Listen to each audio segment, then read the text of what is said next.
with numbers And she in couldn't that bend moment, into anything something possible. happened that she couldn't The stall explain fee, even years the later. feed bill, It wasn't The magic. vet bill she Nothing hadn't that even received obvious. yet. It was recognition. Every column ended with like the same two result. souls worn Not down enough. by life quietly But when she opened the acknowledging trailer each door other. and saw "You're Apollo a fighter," standing there, she murmured. thin legs braced for balance, head lifted just a little higher than before, she knew she couldn't turn back.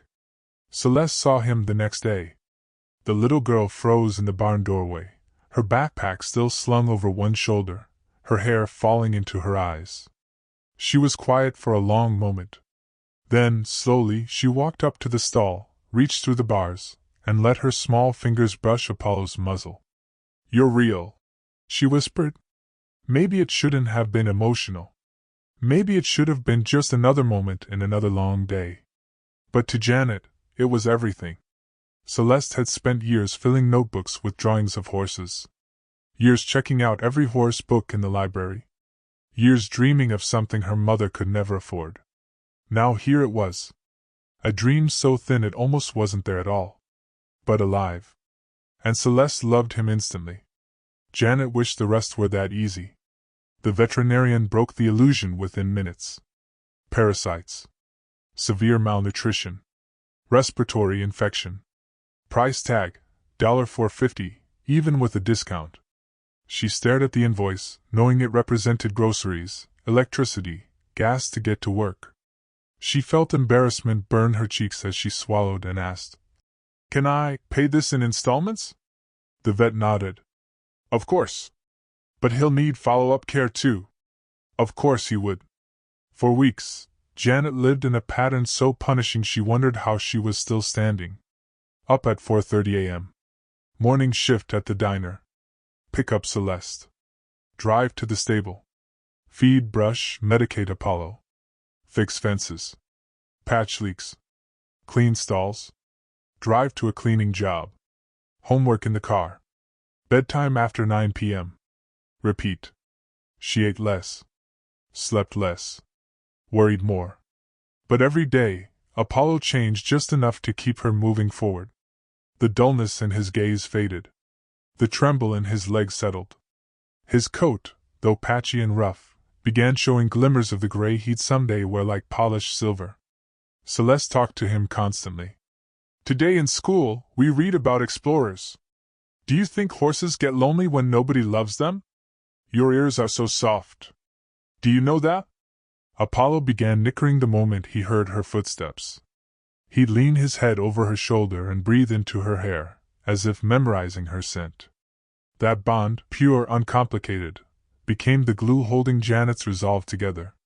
Still, there were nights when she sat in her car outside the apartment complex fighting tears. Nights when the math refused to stretch, no matter how much she worked. Nights when the world felt too heavy for one woman to carry. One night, after a double shift and a trip to the stable that left her chilled and exhausted, she whispered to Apollo, "I don't know how long I can keep this up." The foal nudged her arm gently with his nose. It wasn't a solution, but it felt like support. By the time Apollo turned 8 months old, his transformation was impossible to ignore. His hip bones softened under new muscle. His ribs disappeared beneath filling flesh. The dapples began showing like faint silver coins across his coat. People started noticing. "That's a good-looking colt," one boarder commented. "Where'd he come from? Grade? No papers?" Hard to believe, looking at him. But compliments didn't fix Janet's bank account. The car broke down twice. Celeste needed shoes. The heater in the apartment stopped working. Every step forward seemed matched by another setback. More than once, Janet considered selling Apollo. Just once. Just enough to breathe. Enough to keep the lights on without choosing between gas and groceries. She even called a few trainers to ask about pricing for a young colt with potential. But selling him felt like selling a piece of her soul. And when she saw Celeste leading Apollo around the paddock, her laughter bright, his ears perked toward her voice, she couldn't do it. She simply couldn't. "We'll figure it out," she whispered one night, resting her forehead against Apollo's warm neck. "I don't know how. But we will." And then something changed. Something subtle at first.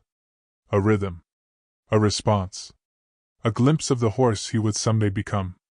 It happened the first time she free-lunged him in the round pen. Apollo moved with an awareness she'd only seen in seasoned ranch horses. He watched her body language, responding instantly to the smallest shift. A tilt of her shoulder sent him forward. A breath and a step slowed him. He wasn't just smart. He was intuitive. Natural. Born for something bigger than the broken beginning he'd been given. One afternoon, a trainer named Vivian leaned on the fence, watching. "That gray of yours," she said. "He's something special." Janet didn't look up. "He's just a great colt." "No," Vivian replied. "He learns like a horse who's been handled right from the start. He thinks before he moves. Those are hallmarks of good breeding." Janet laughed softly. "He came from a foreclosure auction. No papers. Just luck." "Maybe," Vivian said. "But I've trained cutting horses for 20 years. That colt moves like he's reading your mind." Apollo circled the pen with smooth strides, muscles developing line by line with each passing week. And from the way Vivian watched him, Janet knew something was shifting. Opportunities were forming in the air, quiet but undeniable. But she had no idea just how much one trainer's observation would change everything. For now, she just stood in the fading Texas light, her daughter by her side, her colt moving with more confidence each day. Life was still hard. Bills still piled. But somewhere in that dusty round pen, the first spark of a miracle had begun. Apollo wasn't just surviving anymore. He was becoming. And neither Janet nor Celeste could begin to imagine how far he'd take them. By the time Apollo turned 18 months old, something remarkable had begun to take shape. The once starved colt who could barely lift his head was now filling out with the unmistakable frame of a working horse. His hindquarters grew powerful and rounded, his shoulders gained definition, and his dapple-gray coat started to shine like brushed steel. But most impressive of all was how he learned. Not just quickly. Not just well. But intuitively. Show him something once, and he remembered it. Ask him for a maneuver, and he seemed to anticipate what was coming before any command was given. He watched the world the way a seasoned cow horse watched cattle, alert, calculating, always a move ahead. One evening, as Janet backed away from him in the round pen after teaching him a new cue, Apollo mirrored her step as if the two of them were connected by invisible threads. Celeste, sitting on the top rail, leaned over the fence with wide eyes. "Mama, he knows what you're thinking." It was said half-joking, but there was truth in it. The colt wasn't just special. He was exceptional. And someone else noticed. Vivian, the cutting horse trainer with decades of experience, had been keeping an eye on Apollo for months. She'd watched quietly from a distance, arms folded, studying the young colt with a trainer's critical eye. One afternoon, she approached Janet as Apollo worked the pen, moving in smooth arcs like he was made of water and instinct. "That horse," Vivian said, nodding toward him, "isn't normal." Janet laughed. "I tell him that all the time. I mean it seriously," Vivian replied. "He thinks like a cutting horse. He positions himself without needing direction. Watch his ears. Watch the way he shifts before you ask anything. Some horses learn. Some horses predict. Those are the ones that make history." Janet straightened, surprised. "History?" Vivian shrugged. "If he had papers, and I mean good ones, he'd be worth a fortune already." The same sentence that had haunted Janet for months, "if he had papers," hung between them. Apollo was unregistered. Unproven by pedigree. A nobody in the competitive world. Or so she thought. Vivian leaned her elbows on the fence. "Let me make you an offer. You let me train him. Professionally. No fees. No boarding costs. I'll move him to my facility. In exchange, I'll use him as a demonstration horse for clients. You keep ownership. You keep control. I get the chance to work with a horse that might be extraordinary." Janet stared at her, stunned. "Why help me?" Vivian's voice softened. "Because I was a single mom once. And because I've been around enough horses to know when one might be the kind you only meet once in a lifetime. He deserves a chance. And so do you. It felt like the first real break she'd had in years. Janet agreed. Apollo moved to Vivian's ranch the following week. And from that moment on, everything began to accelerate. Within months, Apollo was working cattle like he'd been born in the saddle. His movements were sharp, deliberate, and almost eerie in their precision. He'd lock onto a cow with the focus of a predator, reading its next move before it made one. His turns were lightning fast. His stops were balanced and smooth. Clients watching Vivian's demonstrations began whispering. Where'd he come from? Whose bloodlines is he out of? How old is he? What ranch bred him? When they learned he had no papers, they didn't believe it. One breeder spent 10 minutes studying Apollo's build before shaking his head. No way a great horse moves like that. Someone bred him right. Competitions came next. Small ones at first, local cutting events where the stakes were low but the eyes were sharp. Apollo placed in his first show. Then he placed again. Then he won one. Everywhere he went, people whispered. That gray. That colt. That movement. And with every ribbon, every score sheet, every judge's comment, the same question echoed louder. Who was he? The question eventually reached someone hundreds of miles away. Late one evening, after a long day of work, Janet's phone rang. Unknown number. She almost didn't answer, but something nudged her. Is this the owner of a gray colt named Apollo? A man's voice asked. Yes, she replied cautiously.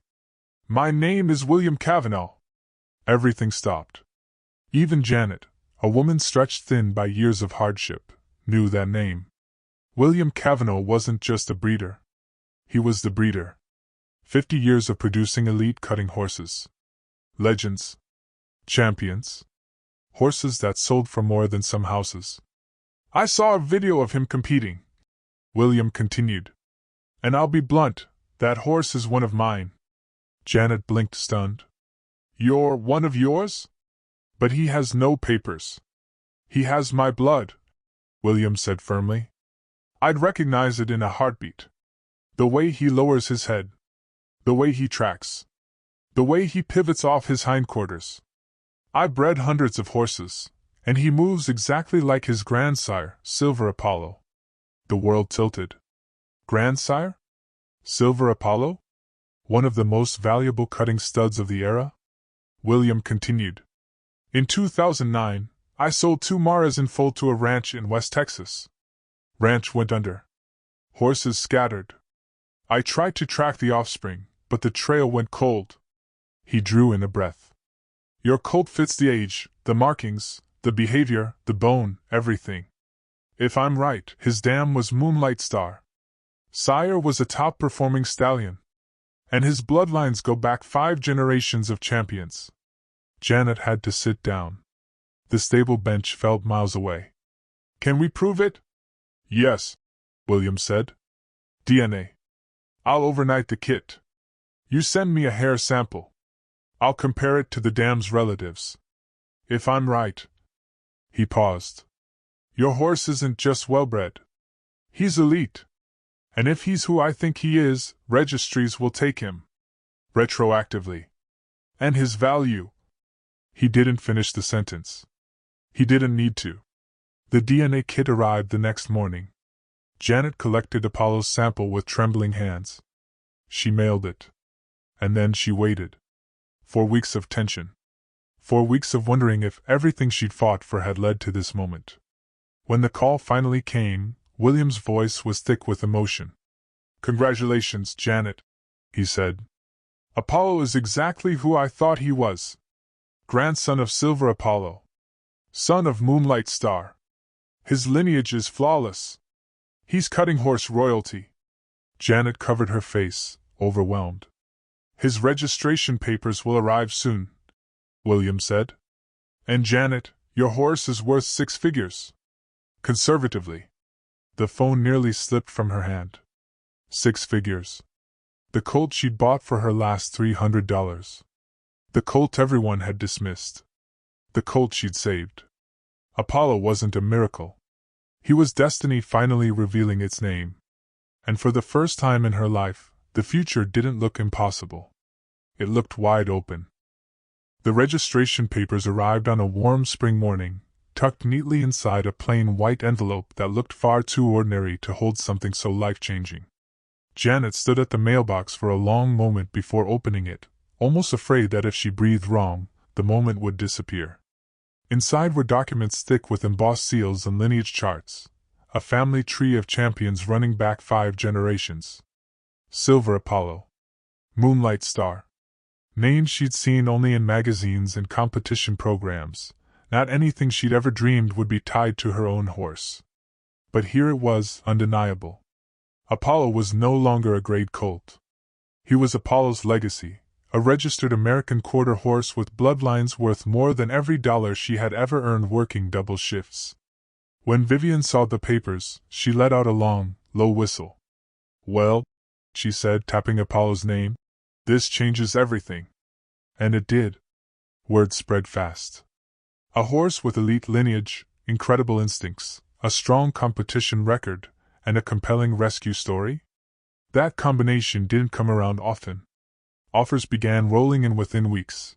80,000, 100,000, even one for 150,000 from a ranch in New Mexico that specialized in champion bloodstock. Any one of those offers would have solved every financial struggle Janet had ever known.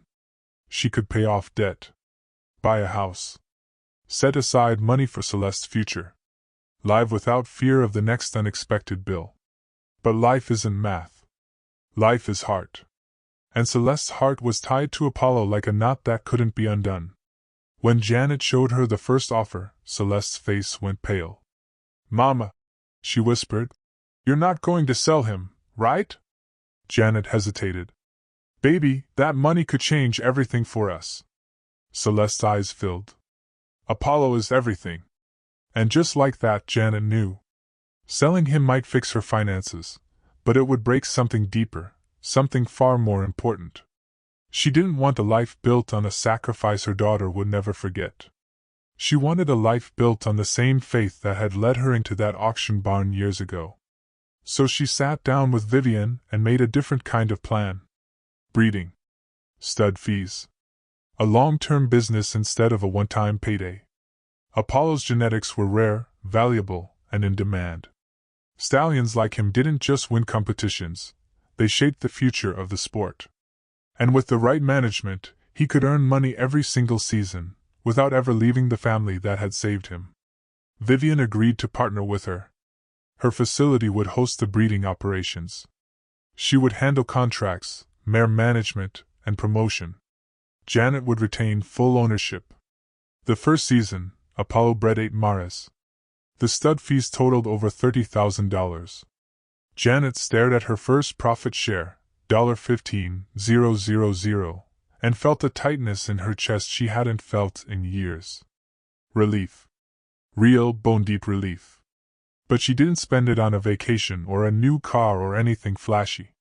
She spent it on something that had lived in the back of her mind for years. 50 acres.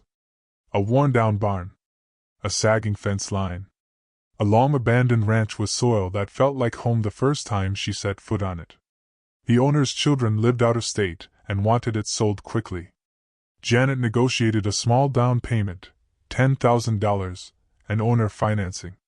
The moment she signed the papers, she felt something she hadn't felt since she was 19, the sense of land under her feet that truly belonged to her. Fixing the place up was another story entirely. The barn needed new beams. The fences needed replacing. The house was barely livable. But Janet had lived through harder things. She learned carpentry through trial and error.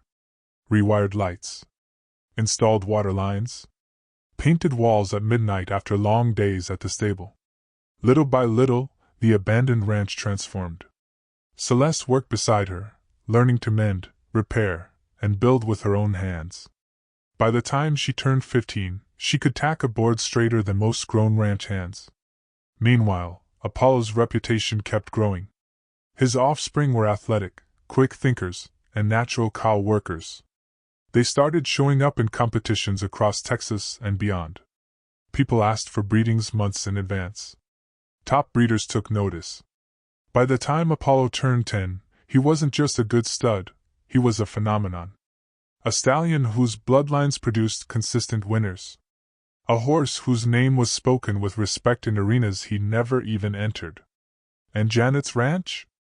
It evolved from a fixer-upper into a thriving operation with 12 stalls, a training arena, boarding clients, and a waiting list long enough that people would call weekly to check for openings. When Celeste turned 18, she received a full equestrian scholarship from a competitive university. She rode Apollo all the way through her junior years, earning regional and national titles on her childhood partner, the horse who had once been too weak to stand without trembling. The local newspaper got wind of the family's success and asked to do a feature story. From broke single mother to successful ranch owner, the reporter said. It's the kind of story people need to hear. Janet agreed only on one condition. You tell the whole truth. The struggle. The fear. The nights I didn't think we'd make it. People need to know it wasn't magic. It was work. It was heart. It was believing in something before it made any sense. The article ran with a photo of Janet and Celeste standing on either side of Apollo, the sun behind them, the ranch they built rising in the background. The headline read, "From $300 to a legacy, how one horse saved a family." But what the article couldn't capture were the private moments that mattered most. The night Janet cried in her car, worrying she'd made a mistake. The months she fed Apollo before she fed herself. The mornings she woke before dawn, exhausted but determined. The first time she watched Celeste canter Apollo with confidence, the wind in her daughter's hair. The moment Apollo rested his head on her shoulder after a long day, breathing calm into her chaos. Years later, when Apollo turned 15, William Cavanaugh visited the ranch. The old breeder walked through the pastures, watching Apollo's offspring move with the same intelligence and grace their sire was known for. "You gave him a life worthy of his bloodline," he told Janet. Then, after a pause, "And he gave you yours." Janet looked across the property, her home, her work, her future, and nodded. "We saved each other." Apollo stood beside her, silver dapples shimmering in the fading light. And in that quiet moment she finally understood the truth. The $300 she spent that day wasn't a mistake. It was faith. It was risk. It was love. It was the first brick in a foundation she hadn't known she was strong enough to build. Sometimes, destiny comes disguised as a starving foal no one wants. Sometimes, miracles cost exactly $300. And sometimes, the bravest thing you can do is believe in something before the world does.